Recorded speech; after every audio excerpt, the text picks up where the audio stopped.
Hi, and welcome back to Yoga Therapy with Ashley. I'm Ashley, social worker and yoga therapist. Today I want to talk about something that doesn't get said enough in healing spaces. What happens when disease, illness, or trauma challenges your ability to believe in your own healing? How do you hold on to hope when your body feels like it's betraying you? How do you witness your pain instead of being swallowed by it, without spiritually bypassing yourself and without gaslighting your own suffering? This is where real healing happens, not in pretending it's easy, but in making space for all of it. At some point in life, whether from trauma, chronic illness, cancer, or grief, many people find themselves disconnected from their body.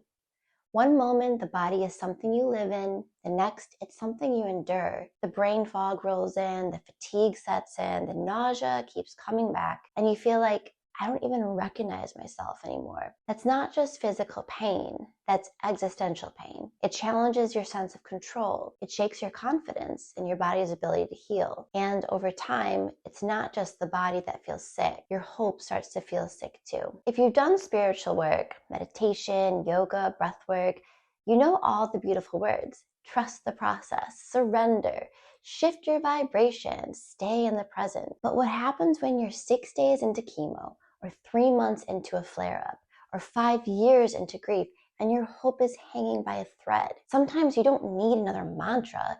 You need permission to say, I'm scared, I'm tired, I'm doubting everything right now. And you need to know that's not failure. That's being human. Spiritual growth isn't about performing positivity. It's about being able to sit in the honest tension between hope and despair without abandoning yourself on either side. Here's where it gets even more tender. When pain shows up, especially physical pain, it feels so loud that it takes over the entire screen of your awareness. You see it on the scans, you feel it in your chest, you taste it in the medication, you carry it into the doctor's office, the hospital bed, the sleepless nights. And these moments teaching the witness is hard.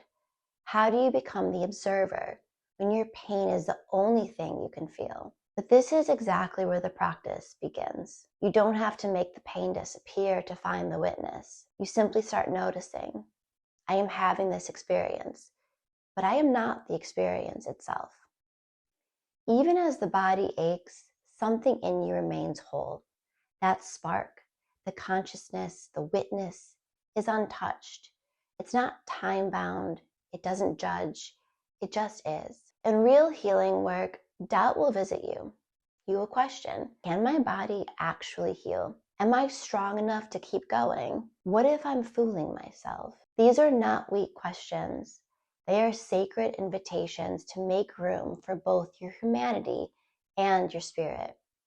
Because pretending you're never afraid, that's spiritual gaslighting. And honestly, it adds another layer of suffering. You don't need to fight the doubt. You just need to witness it too. One of the hardest lessons in healing is this.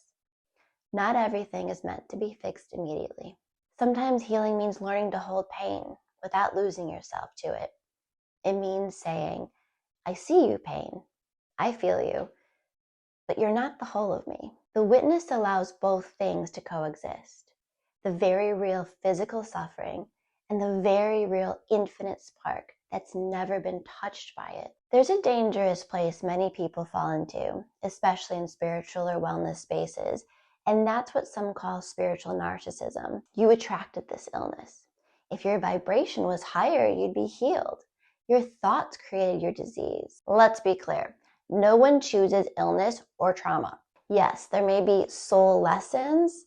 Yes, beliefs shape our nervous system, but life is bigger, more mysterious, and more sacred than cause and effect formulas. Real healing requires both compassion for your pain and responsibility for your inner work without blaming yourself for being sick.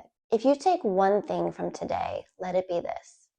Healing is not about being fearless. It's about being honest. It's about letting yourself say, I trust the process, and sometimes I don't, and both are okay. Every breath is a return. Every moment of awareness is healing.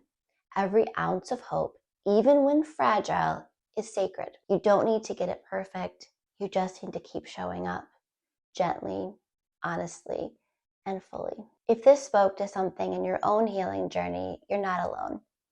Subscribe for weekly videos where we blend therapeutic insight, yoga therapy, and mind-body wisdom to support real emotional healing. New videos drop every Friday. I'll see you next time.